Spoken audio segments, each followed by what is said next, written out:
오늘 함께 보실 말씀은 로마서 10장입니다. 로마서 10장 8절부터 10절까지입니다. 제가 8절하고 9절 읽고 다 같이 한 목소리로 10절을 읽겠습니다.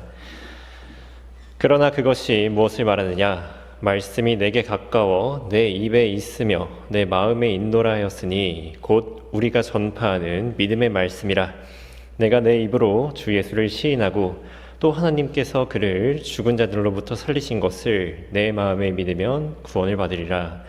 이는 사람이 마음으로 믿어 이에 이르고 입으로 고백하여 구원에 이르기 때문이라. 아멘. 오늘 말씀의 제목은 진정한 믿음이란 이란 제목으로 말씀 전하겠습니다.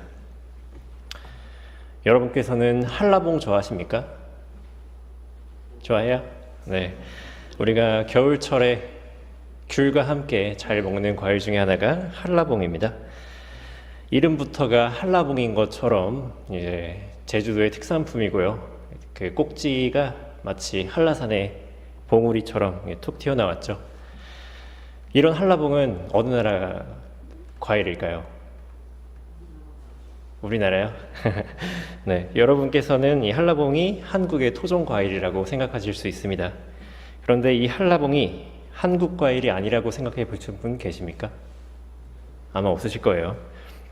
그러나 한라봉의 실상은 1972년에 일본 농림수산청에서 이 청견과 병감이라는 이 두 종을 교배해 만든 시라누이라는 품종입니다. 일본 구마모토 현의 특산물인데요. 한국에서는 1990년대가 되어서야 한국에 수입을 했고 제주도에서 길러져서 이제 대중화가 됐습니다. 이처럼 우리는 한라봉을 한국의 토종 과일이라고 믿어왔지만 사실은 일본의 농산물이었던 거죠. 이것은 우리가 무언가를 굳게 믿는다고 할지라도 우리가 속고 있을 수 있다라는 경각심을 주는 그런 예시입니다. 앞서 본 정도로 원산지 정도 좀 잘못 알면 웃고 넘기면 그만이죠. 그리고 세상을 살다가 사기를 당한다고 하면 좀 속상하면 그만이죠. 하지만 영적으로 속으면 정말 큰일 납니다. 영적으로 속는다면 우리는 영원한 유업을 잃어버리고 정말 운이 나쁜 경우에는 구원을 못 받을 수도 있습니다. 이것이 더욱 무서운 점은 속고 있을 때는 자신이 속고 있는지조차 모른다는 것입니다. 시간이 지날수록 지금 현대에 들어서는 정말 믿음을 찾아보기 어려운 시대가 되었습니다. 예수님께서는 분명히 이렇게 말씀하시는데요. 누가복음 18장 8절에 그러나 인자가 올 때 그가 세상에서 믿음을 찾아볼 수 있겠느냐고 하시더라. 인자가 올 날이 정말 가까웠죠. 그럴수록 정말 믿음을 찾아보기 어려운데 왜 세상에는 이렇게 믿는다고 말하는 사람들이 많을까요? 우리가 복음을 전하러 밖에 나갔을 때 정말 나도 믿는다라고 말하는 사람들이 정말 많죠. 근데 세상에 믿음이 없다고 말씀하시는 예수님이 맞나요? 아니면 내가 믿는다는 세상 사람들이 맞을까요? 당연히 예수님이 맞겠죠. 이 세상 사람들은 잘못된 믿음을 가지고서 내가 믿는다라고 착각을 하고 있는 것입니다. 사람들은 자신의 감정이나 느낌을 믿음으로 착각합니다. 자신의 열심과 꾸준한 종교 생활을 믿음으로 착각합니다. 성경적 지식과 경험을 믿음으로 착각합니다. 그러나 성경이 말씀하시는 믿음은 그런 것이 아니에요. 그렇게 이런 믿음 없는 시대일수록 우리는 스스로에게 질문해 봐야 합니다. 내가 정말 믿고 있는지, 내가 정말 믿음 안에 있는지 그렇게 시험하고 입증을 해야 합니다. 우리는 아주 작은 것을 믿더라도 하나님께서 인정하시는 믿음대로 믿어야 하는 것입니다. 오늘의 본문은 여러분께서 잘 아시다시피 우리가 복음을 전할 때 자주 사용하는 구절입니다. 그러나 우리가 오늘 볼 주제는 구원이 아닙니다. 오늘은 믿음입니다. 이 구절 안에 우리 믿음의 원리가 전부 다 담겨 있습니다. 오늘은 이 구절들을 통해 하나님께서 인정하시는 이 믿음의 원리를 알아볼 것입니다. 여러분께서 오늘 말씀에 집중하신다면 결코 믿음이 흔들리지 않고 바르게 믿음을 세워나갈 수 있을 것입니다. 오늘 말씀을 통해 하나님께서 인정하시는 믿음을 알아보고 또 그렇게 믿으시는 기회가 되시길 바랍니다. 진정한 믿음이란 첫 번째로 말씀에 근거해야 합니다. 로마서 10장 8절 보시겠습니다. 그러나 그것이 무엇을 말하느냐? 말씀이 내게 가까워 내 입에 있으며 내 마음에 있노라 하였으니 곧 우리가 전파하는 믿음의 말씀이라. 오늘 본문은 말씀이 내게 가까워라고 말하고 있습니다. 믿음의 말씀이죠. 이 성경은 우리 믿음의 출처를 너무나 명확하게 말씀하고 계시는데요. 조금 뒤에 로마서 10장 17절을 보시면 그러므로 믿음은 들음에서 나오며 들음은 하나님의 말씀에 의해서니라 라고 단정하고 있습니다. 이것 말고는 우리의 믿음의 출처가 없는 것입니다. 이 말씀만이 우리에게 어떤 믿음을 줄 수 있는 거예요. 물론 그 말씀은 들음에서 나온다고 하니까 누군가 들려주는 사람은 있어야겠죠. 그럼에도 우리는 그 바탕은 언제나 말씀이어야만 합니다. 우리가 복음을 전할 때 어떻게 전하죠? 성경을 가지고 가서 펼쳐서 보여주면서 전하잖아요. 이것은 바울과 아폴로 같은 사역자들도 그러했습니다. 그들은 언제나 성경으로 그리스도를 전했는데요. 사도행전 17장 2절에는 바울은 습관대로 그들에게 가서 새 안식일에 걸쳐 성경을 가지고 그들과 변론하며 라고 말하고 있고요. 사도행전 18장 28절에는 이는 그가 성경으로 예수가 그리스도이심을 공개적으로 증거함으로 유대인들을 강력하게 논박함이더라 라고 말하고 있습니다. 둘 다 성경으로 했다는 거죠. 근데 여기서 사용한 성경이라는 단어를 좀 주목할 필요가 있는데요. 여기서는 말씀이라고 안 했습니다. 만약에 말씀이라고 한다면 우리가 암송한 성경 구절이 될 수 있겠죠. 하지만 여기서는 분명히 scripture, 즉 기록된 성경을 가지고 했다는 것입니다. 왜 굳이 그렇게까지 했었던 것일까요? 듣는 자들의 믿음이 성경에 있게 하기 위함입니다. 바울은 복음을 말하면서 이것을 강조하는데요. 우리가 잘 아는 고린도전서 15장 3절과 4절에는 내가 받은 것을 먼저 너희에게 전달하였나니 이는 성경대로 그리스도께서 우리의 죄들로 인하여 죽으시고 장사되셨다가 성경대로 셋째 날에 다시 살아나셔서 라고 증거하고 있습니다. 두 번이나 성경대로 라고 말하고 있죠. 이렇게 바울이 전한 그리스도는 철저하게 성경에 기록된 그리스도였습니다. 어떤 사람이 길에서 알려준 그런 그리스도가 아니에요. 이런 참된 사역자들은 자신들을 믿게 하려는 것이 아닙니다. 성경을 믿게 하려는 것이죠. 여러분께서도 제 말을 믿지 마시고 오직 성경을 믿으시기 바랍니다. 이렇게 하면 결코 속는 일은 없을 것입니다. 그러나 이 성경을 향한 성도의 믿음을 다른 곳으로 돌려놓고자 하는 사람들이 있습니다. 바로 거짓 사역자들인데요. 그들의 특징은 성경이 아닌 자신들을 믿게 하는 거죠. 우리는 여러 가지 사례를 볼 수 있습니다. 가말리엘이 사도들을 변호하면서 이렇게 말합니다. 이전에 드다가 일어나서 자기가 무엇이나 된 듯이 스스로 자랑함으로 약 400명이나 되는 사람이 그에게 가담하더니 그가 살해되자 그를 추종하는 자들이 다 흩어져서 남아있는 자가 없었느니라. 이 사람 다음에도 롯에 등록하던 때에 갈릴리 사람 유다가 일어나서 많은 사람을 깨어 자기를 따르게 했으나 그도 죽으니 그를 추종하는 자들이 다 흩어졌느니라. 이런 거짓 사역자들은 자기를 따르게 한다는 것입니다. 그리고 바울도 사도행전 20장에서 이렇게 경고하고 있는데요.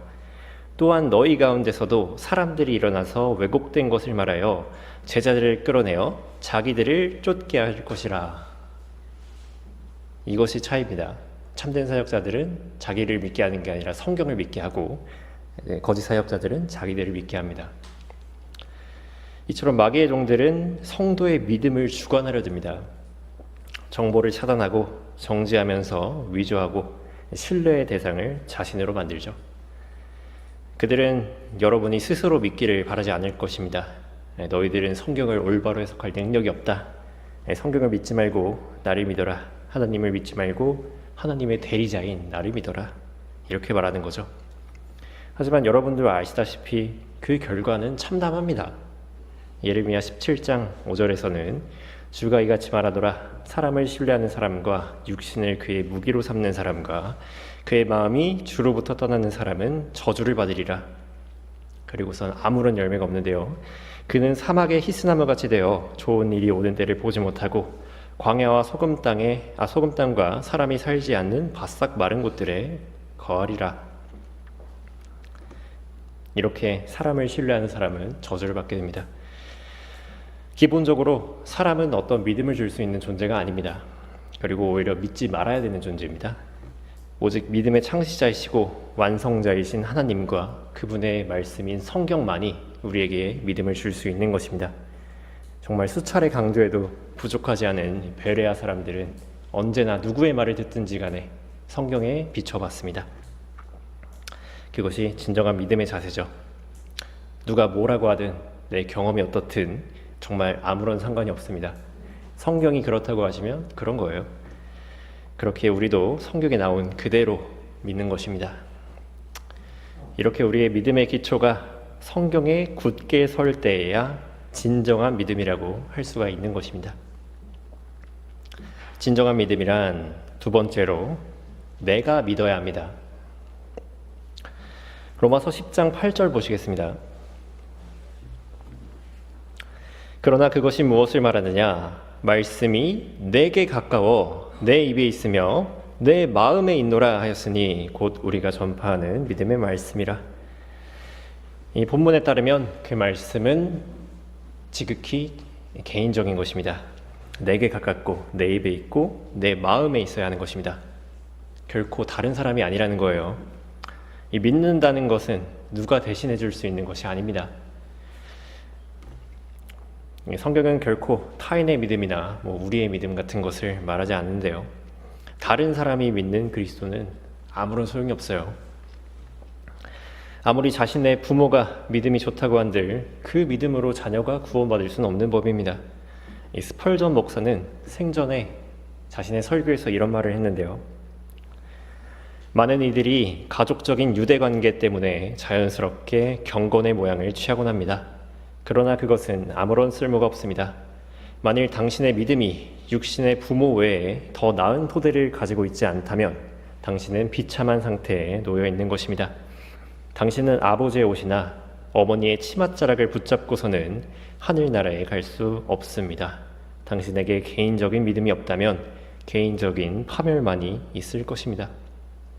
정말 맞는 말이죠. 정말로 개인적인 믿음이 중요한 것입니다. 그런데 아무리 성경으로 믿음을 세워야 한다지만 성경을 읽고 하나님과 교제하면서 믿음을 세우는 것은 꽤나 어려운 일입니다. 이 시간도 오래 걸리고 처음에는 너무나 힘들 수도 있습니다. 그러나 그냥 누가 그것을 어떻게 믿는지 보고서 그것을 그대로 채용하는 것은 정말 쉽습니다. 나는 어떻게 믿어야 되는지 모르겠으니까 누가 나한테 어떻게 믿어야 되는지 좀 알려달라라는 식의 태도는 정말 쉬운 거죠.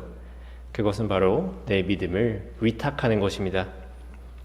이것은 비단 바른 것을 믿느냐 틀린 것을 믿느냐 이 차이가 아닙니다.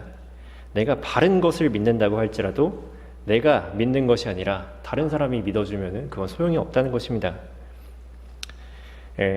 이 부분에 대해서 어떤 구절에 대해서 스코필드는 이렇게 해석하고 라키는 이렇게 해석하고 러크만은 이렇게 해석한다고 다 알고는 있는데 내가 어떻게 그걸 믿는지 그게 중요한 거예요. 어쩌면 그들의 믿음을 내 믿음으로 착각하고 있는 건 아닐까요? 사실 내가 믿는다고 말하는 것이 그냥 그런 사람들의 생각을 조금 알고 있는 것뿐이 아닐까요? 우리 교회는 이렇게 믿습니다. 성경대로 믿는 사람들은 이렇게 믿습니다. 근데 나는 어떻게 믿어요? 이처럼 타인의 믿음은 결코 나의 믿음이 아닙니다. 이 사례를 한번 우리가 찾아볼 건데요. 이건 중요하니까 한번 같이 찾아보겠습니다. 사도행전 19장입니다. 사도행전 19장 13절부터 좀 보시겠습니다. 또 돌아다니며 귀신을 쫓아낸다고 하는 어떤 유대인들이 악령 들린 사람들에게 주 예수의 이름을 불러서 말하기를 우리가 바울이 전파하는 예수로 너희에게 엄명하노라고 하였더라. 이 사람들이 뭐라고 말했어요? 바울이 전파하는 예수라고 말한 것입니다. 그래서 이 결과가 어떻게 되냐면요, 14절에 제사장들의 우두머리인 한 유대인 스케바에게 7 아들이 있었는데 그들도 그렇게 행하더니 그 앙령이 대답하여 말하기를 내가 예수도 알고 바울도 알지만 너희는 누구냐? 라고 하더라. 이들이 전한 예수는 그들이 믿은 예수가 아닙니다. 바울이 믿은 예수였죠. 바울은 그리스도를 전할 때 성경대로, 성경이 근거한 예수를 전했지만 이 사람들은 바울이 전한 예수를 전한 거예요. 이것이 대리 믿음의 문제입니다. 아무리 성경대로 믿는 바울이라고 할지라도 그 사람의 믿음은 내 믿음이 아니에요. 예수님께서는 이렇게 말씀하십니다. 마태복음 16장 13절에 예수께서 카이사라 빌립보 지경에 오셨을 때 제자들에게 물어 말씀하시기를 사람들은 인자인 나를 누구라 말하느냐고 하시니 그들이 말씀드리기를 어떤 사람들은 침례인 요한이라 하며 어떤 사람들은 엘리야 또 어떤 사람들은 예레미야 혹은 선지자들 가운데 한 사람이라 하나이다 라고 하니라. 주께서 그들에게 말씀하시기를 그러면 너희는 나를 누구라 말하느냐고 하시니, 예수님께서는 실질적으로 다른 사람의 믿음을 물어보지 않으세요. 우리의 믿음을 묻는 겁니다. 다른 사람들이 뭐라고 하든 간에 내가 어떻게 믿느냐, 이것이 중요한 것입니다. 사람은 누구나 심리학적으로 군중 심리가 있어요. 그렇기 때문에 선뜻 타인을 따라가기가 쉽습니다. 그러나 분위기에 휩쓸려서 남들도 다 그렇게 믿으니까 라는 변명은 통하지 않습니다. 예수님을 죽였던 많은 유대인들이 아마 그렇게 얘기를 할 거예요. 근데 그들의 피는 그들의 자손으로 돌아갑니다. 참된 사역자인 바울은 이렇게 말하는데요. 고린도서 1장 24절에 우리는 너희의 믿음을 주관하려는 것이 아니요 다만 너희를 기쁘게 하기 위한 동역자라 라고 말하고 있습니다. 여기서는 점잖게 주관이라는 표현을 썼습니다. 믿음을 주관한다. 하지만 영어로 보면 이 표현은 굉장히 살벌한데요. 도미니언이라는 표현을 사용합니다. 그것은 지배를 말합니다. 이 믿음을 지배한다. 그러니까 지배하려고 하는 게 아니라는 거죠. 사실 바울 정도면 너희 믿음을 나한테 위탁해라 라고 말할 수 있지 않을까요? 근데 바울은 그렇게 안 했습니다. 왜냐하면 그게 맞으니까요. 믿음은 철저히 개인적인 것이기 때문입니다. 여러분께서도 결코 믿음을 위탁하지 마십시오. 진정한 믿음은 전적으로 내가 믿는 것입니다. 진정한 믿음이란 세 번째로 마음으로 믿어야 합니다. 로마서 10장 9절 보시겠습니다. 내가 내 입으로 주 예수를 시인하고 또 하나님께서 그를 죽은 자들로부터 살리신 것을 내 마음에 믿으면 구원을 받으리라. 성경은 내 마음에 믿어야 한다고 말씀하십니다. 이것은 머리가 아니라는 거예요. 우리가 쉽게 말하기를 머리로 믿는 것과 마음으로 믿는 것을 구분합니다. 머리로 믿는다는 건 지식이고요. 마음으로 믿는다는 게 정말 믿음이죠. 이처럼 암기는 결코 믿음이 아닙니다. 제가 언제는 저기 중앙시장에 구령을 나갔는데요. 거기서 어떤 할머니 한 분이 앉아 계시더라고요. 그래서 제가 말을 걸었습니다. 구원 받으셨냐고 물어봤더니 자신은 로마서 8장을 전부 암송했다고 합니다. 그러더니 개역 성경이지만 진짜로 로마서 8장을 달달달달 외우는 거예요. 그래서 너무 길어져서 중간에 끊고 물었습니다. 로마서 8장 후반부에 구원의 영원한 보장이 나오는데 그 말씀에 따라서 구원을 받으셨습니까? 이렇게 물어봤습니다. 근데 뭐라고 했는지 아세요? 구원을 받으려면 등불을 준비해야 한다고 하십니다. 이처럼 달달 외우는 것은 믿음이 아닌 거예요. 안타깝죠?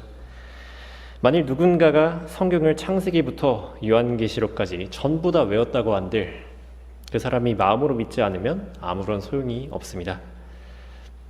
성경은 이 지식과 믿음의 차이를 분명하게 말씀하십니다. 히브리서 4장 함께 보시겠습니다.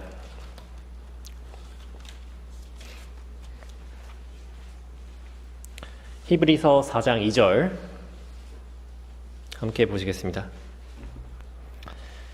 히브리서 4장 2절입니다.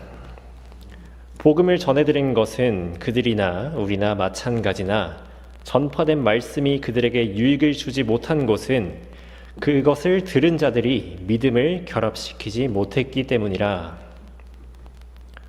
지식과 믿음을 구분하고 있죠. 이 믿음을 결합시키지 못한 지식은 그 자체로 아무런 유익도 주지 못하는 것입니다.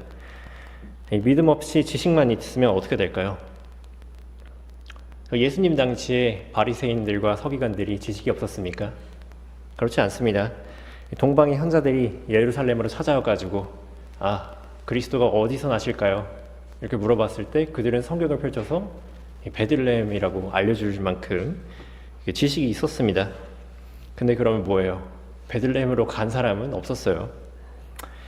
그리고 부활이 없다는 사두개인들과 부활을 믿는 바리새인들 간의 이런 논쟁에서 서로 어떻게 자신의 교리를 옹호하고 상대를 곤란하게 만들까만 생각했죠. 7 형제의 아내는 부활 때 누구의 아내가 되겠느냐, 이런 질문들을 가져오면서 말입니다. 그런 것이 정말 믿음이라고 할 수 있을까요? 저는 어렵다고 봅니다. 그렇다면 우리는 어떤가요? 여러분께서는 무엇을 믿고 계신가요? 누가 이렇게 물어본다면 우리는 믿는 걸 대답해주면 됩니다. 우리는 구원의 영원한 보장을 믿습니다. 교회의 환난 전 휴거를 믿습니다. 이렇게 대답해 줄 수 있겠죠? 근데 왜 그렇게 믿으시나요? 이렇게 물어보면 대답해 줄 수 있으신가요? 성경은 이렇게 말씀합니다. 베드로전서 3장 15절에 그러나 너희 마음속에서 주 하나님을 거룩하게 여기며 너희 안에 있는 소망에 관한 이유를 묻는 모든 사람에게 답변할 것을 온유와 두려움으로 항상 예비하고. 너희의 소망을 물어보는 사람이 아닙니다. 너희 소망의 이유를 물어보는 사람입니다. 우리가 믿음을 보호하기 위해서 예상 질문들과 예상 반론들을 막 리스트화해서 수학 공식처럼 달달 외우고 다니라는 말이 아닙니다. 누가 이렇게 물어보면 뭐라고 답하지? 이렇게 생각하는 순간 문제가 생겨요. 왜냐하면 성경을 보고서 믿음을 세운 게 아니라 믿음을 세우고서 성경에서 근거를 찾게 되는 꼴이니까요. 이미 그 믿음은 지식에 갇혀버린 것입니다. 어찌됐든 우리도 마찬가지예요. 누군가가 소망의 이유를 물어볼 때 성경적으로 대답하거나 아니면 권면하지도 못하면서 왜 그런 걸 물어보냐, 이런 식으로 나올 수 있죠. 그거는 사실 바리새인의 행동이에요. 바리새인들은 예수님께 너 마귀 들렸다 이렇게 말할 뿐이지 합당한 대답을 한 적이 없습니다.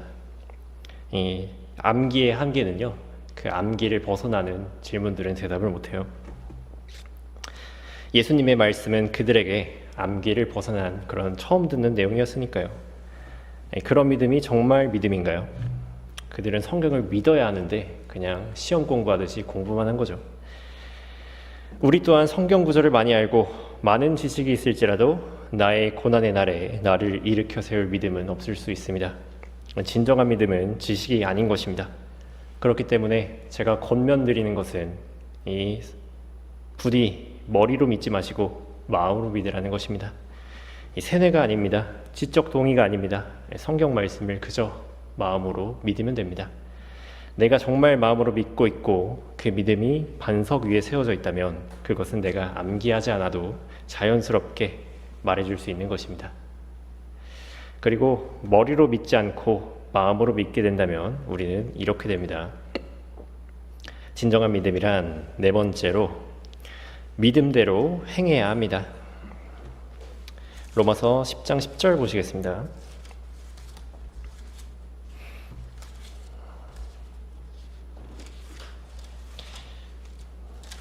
로마서 10장 10절 보시겠습니다. 이는 사람이 마음으로 믿어 이에 이르고 입으로 고백하여 구원에 이르기 때문이라. 이 구절에서 내가 마음으로 믿은 대로 입으로 고백하는 것은 믿음대로 실행하는 아주 기초가 됩니다. 사람은 마음에 가득한 것을 입이 말하기 때문입니다. 예수님께서는 이는 마음에 가득한 것을 입이 말하기 때문이라 라고 말씀하셨습니다. 우리는 이 구절을 정말 자주 읽죠. 근데 이 구절을 우리가 지금은 쉽게 생각할 수 있습니다. 지금은 딱히 박해가 없잖아요. 근데 사도시대나 초기교회 시대나 중세 암흑기 같은 경우에 그 당시에 믿음의 고백이란 지금처럼 쉬운 게 아니었습니다. 그때는 그 당시 신앙 고백은 자신의 사회적 지위와 심지어는 목숨까지 걸어야 했던 것입니다. 이 요한복음 9장 22절에서는 이는 유대인들이 만일 누구라도 그를 그리스도라고 시인하면 그 사람을 회당에서 출애시키기로 이미 결의해 놓았기 때문이라. 그리고 이들은 예수님을 믿게 하는 걸 되게 싫어해가지고 나사로가 부활했을 때 나사로를 죽이려고까지 했던 사람들입니다. 왜 예수를 그리스도라고 시인하면 회당에서 출애됨을 알면서 또 그리스도를 시인하면 죽는다는 것을 알면서 왜 그들은 기꺼이 예수 그리스도를 주로 시인한 것입니까? 그들은 믿음대로 행했기 때문입니다. 그들은 이 말씀을 정말로 믿었는데요. 누가복음 12장 8절에 또 내가 너희에게 말하노니 누구든지 사람들 앞에서 나를 시인하면 인자도 하나님의 천사들 앞에서 그를 시인하리라. 이것이 믿음에 따른 고백입니다. 이걸 정말 믿는다면 그 죽음 앞의 상황에서도 우리가 믿음의 고백을 할 수 있죠. 그러나 신앙 고백보다 더 확실한 것은 바로 내가 믿은 대로 행하는 것입니다. 이것은 꼭 구원의 문제가 아닐지라도 우리가 믿는 대로 우리는 행하게 되어 있습니다. 이 믿음은 말보다 행동으로 증명되기 때문입니다. 우리는 쉽게 생각해서 흔히 믿음과 행위가 대적점에 있다라고 생각할 수 있습니다. 물론 그것은 구원의 한정에서 맞는 말이에요. 이 시대의 죄인들은 믿음으로 구원받고 여기에는 행위적 요소가 전혀 필요하지 않습니다. 믿음은 결코 행위에서 오는 게 아닙니다. 에베소서 2장 8절에 너희가 믿음으로 말미암아 은혜로 구원을 받았으니 이것은 너희에게서 난 것이 아니요 하나님의 선물이라.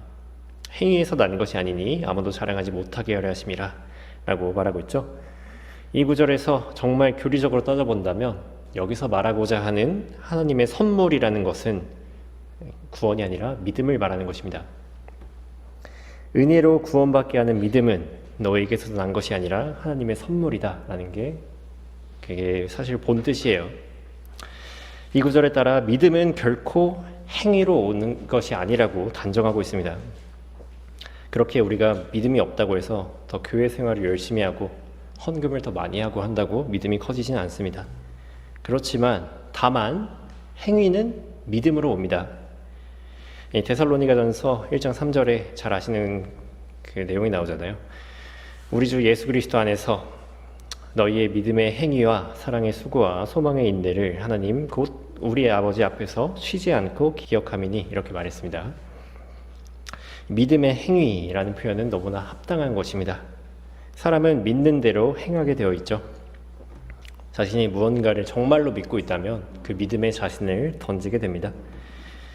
믿음이 없는데도 믿는 것처럼 행하는 것이 아니라 진심으로 믿으면 그렇게 행하게 되어 있습니다. 그걸 반대로 말하면요, 사람은 행동하는 대로 믿고 있는 것입니다. 그렇게 우리가 행위 없이 믿음을 강조하는 것은 구원에 한정된 것이지 행위가 결코 불필요하다라는 것이 아닙니다. 오히려 성경은 이렇게 말씀하시는데요. 야고보서 1장 22절에 그러나 너희는 말씀을 행하는 자가 되고 단순히 듣기만 하는 자가 되어 자기 자신을 속이지 말라. 누구든지 말씀을 듣기만 하는 자가 되고 행하는 자가 되지 아니하면 그는 거울로 자기의 타고난 얼굴을 보는 사람과 같으니 이는 그가 자기를 보고는 가서 즉시 자기가 어떻게 생겼는지를 잊어버림이라. 그러나 자유의 온전한 법을 주시하고 그 안에 계속 머물러 있는 자는 듣고 잊어버리는 자가 아니라 오히려 실행하는 자니 이 사람은 그의 행실로 복을 받으리라. 행하지 않는 믿음은 믿는 척하는 것이거나 아니면 자기 자신도 믿는 줄 속아버린 것입니다. 이 말씀에 따라서 그렇죠. 우리는 믿음대로 실행할 때 내가 진정 믿음 안에 있는지 입증할 수 있는 것입니다. 이걸 너무 어렵게 생각하지 마시기 바랍니다. 하나님께서는 우리에게 행할 수 없는 것을 시키지 않으세요. 바울은 이 구절을 쓰면서 로마서 10장 10절을 쓰면서 신명기 30장 14절을 인용했습니다. 거기는 이렇게 나오는데요. 오히려 그 말씀은 내게 아주 가까워 내 입에 있고 내 마음에 있으니 너는 그것을 행할 수 있느니라. 우리가 믿은 그 말씀은 우리의 입에 있나요? 그리고 우리의 마음에 있나요? 그럼 행할 수 있습니다. 행할 수 없다면 그것은 진정으로 믿는 게 아닙니다. 우리가 정말 믿음대로 행할 때 우리의 믿음은 하나님께서 인정해 주시는 것입니다. 억지로 하는 게 아니라 자연스럽게 그렇게 되는 거예요. 예수님께서 정말 나의 주님이라고 믿으신다면 그 믿음대로 섬기면 됩니다. 정말로 기도 응답의 힘을 믿으신다면 기도를 하시면 됩니다. 우리가 행한 대로 그리스도의 심판석에서 상을 주실 것을 믿으신다면 열심히 일하시면 됩니다. 이렇게 행하지 않는 믿음은 진정한 믿음이 아니며 우리가 믿음대로 행할 때 하나님께서는 그 믿음을 인정하십니다. 결론입니다. 이 세상에는 많은 믿음들이 있는데요. 큰 믿음과 작은 믿음, 굳건한 믿음과 연약한 믿음, 기타 많은 믿음들이 있을 것입니다. 그렇지만 결국 둘 중에 하나입니다. 하나님께서 인정하시는 믿음과 그렇지 않은 믿음이죠. 여러분의 믿음은 어떤 믿음입니까? 오늘 우리가 하나님께서 인정하시는 믿음에 대해서 돌아봤는데요. 우리가 이런 믿음이 중요하다는 건 여기 앉아 계신 분들 중에 모르는 분이 아무도 없을 것입니다. 제가 더 이상 강조하지 않아도 다 알고 계십니다. 이 믿음은 우리의 신앙의 기초가 되잖아요. 시편 11편 3절에서는 기초들이 무너지면 의인이 무엇을 할 수 있으랴 이렇게 말을 하고 있습니다. 그렇게 마귀는 이 성도의 믿음을 점유하고 무너뜨리기 위해 사력을 다할 것입니다. 그에 따라서 우리는 종종 믿음이 흔들리고 믿음을 잃어버리고 갈피를 잡지 못할 때가 있고는 할 것입니다. 그런 때일수록 우리는 이 믿음의 본질에 집중하고 믿음을 세우고 또 지켜나가야 합니다. 오늘 살펴본 대로 오직 말씀대로 믿으며 다른 사람이 아닌 내가 믿고 머리가 아닌 마음으로 믿고 믿음대로 행한다면 우리의 믿음은 굳게 설 수 있습니다. 그러나 믿으면 끝인가요? 성경은 그렇게 말씀하지 않으십니다. 믿음은 기초이자 시작일 뿐이에요. 베드로후서 1장 한번 보시겠습니다.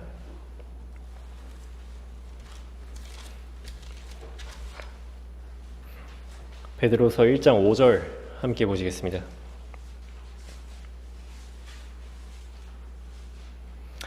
이뿐만 아니라 너희가 더욱 전심전력하여 너희의 믿음의 덕의 지식을, 지식의 절제를, 절제의 인내를, 인내의 경건을, 경건의 형제 우애를, 형제 우애에 사랑을 더하라. 이것이 순서입니다. 그리고 가장 기본 바탕에는 믿음이 있는 것입니다. 우리가 믿음이 서지 않고서는 나머지 것들도 기대할 수가 없는 것입니다. 우리는 반석 위에 우리의 믿음을 세우고 그 믿음 위에 이런 것들을 하나하나 더해가야 하는 것입니다. 이제 주님이 오실 그날이 머지 않았습니다. 주님이 다시 오셔서 우리가 그분의 얼굴을 마주 볼 때 우리의 믿음도 끝이 날 것입니다. 이 보이는 것은 믿음을 실행할 필요가 없으니까요. 그렇게 우리의 믿음은 완성되는 것입니다. 그때까지 진정한 믿음을 가지고 이 믿음의 경주를 완주하시는 성도 여러분이 되시길 바라겠습니다.